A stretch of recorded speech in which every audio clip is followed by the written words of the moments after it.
स्वागत। मुंबईतील कबूतरखान्यांसंदर्भात या घडीची सगळ्यात मोठी बातमी आहे। मुंबईतील कबूतरखान्यांसंदर्भात हायकोर्टाकडून बंदी कायम ठेवण्यात आली आहे। कबूतरांना अन्न आणि पाणी द्यायला हायकोर्टाकडून बंदी कायम आहे। तसंच कबूतरखान्यांसंदर्भात तज्ज्ञांची समिती स्थापन करण्याचे आदेश हायकोर्टाने दिले आहेत। मुंबई हायकोर्टामध्ये 12 ऑगस्टला या संदर्भात पुढील सुनावणी होणार आहे।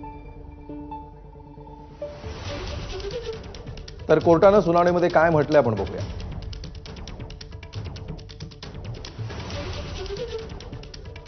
कबूतरांना अन्न आणि पाणी देण्यास बंदी कायम। कबूतरखान्यासंदर्भात एक तज्ज्ञांच्या समितीची गरज आहे, तशी समिती स्थापन करा। तज्ज्ञांच्या समितीच्या सल्ल्याने पालिका आणि राज्य सरकार निर्णय घ्यायला समर्थ आहे। काही मोजक्या लोकांनाच कबूतरांना खाद्य द्यायचं असतं, पण तिथं हजारो लोक राहतात, त्यांच्या आरोग्याचा हा प्रश्न आहे। नागरिकांचं आरोग्य आमच्यासाठी महत्त्वाचं, उच्च न्यायालयाने हे स्पष्ट केलंय।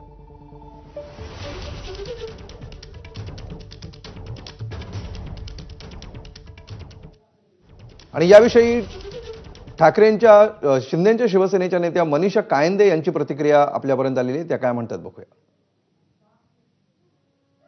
खरं तर हा सामान्य नागरिकांसाठी आणि रुग्णांसाठी खास करून ज्यांना याचा मनस्ताप झालाय, त्यांच्या शरीरावर विपरीत परिणाम झालाय, ज्यांची फुफ्फुसं यामुळे खराब झालेले आहेत, अनेकांचे नातेवाईक या रोगामुळे दगावले आहेत, त्यांच्यासाठी हा निर्णय खरंच सुखावणारा आहे आणि योग्य आहे। प्रत्येक नागरिक मग तो कोणत्याही जाती धर्माचा असो, कोणी असो, लोकप्रतिनिधी असो, मंत्री असो, सगळ्यांनाच हा निर्णय बंधनकारक आहे।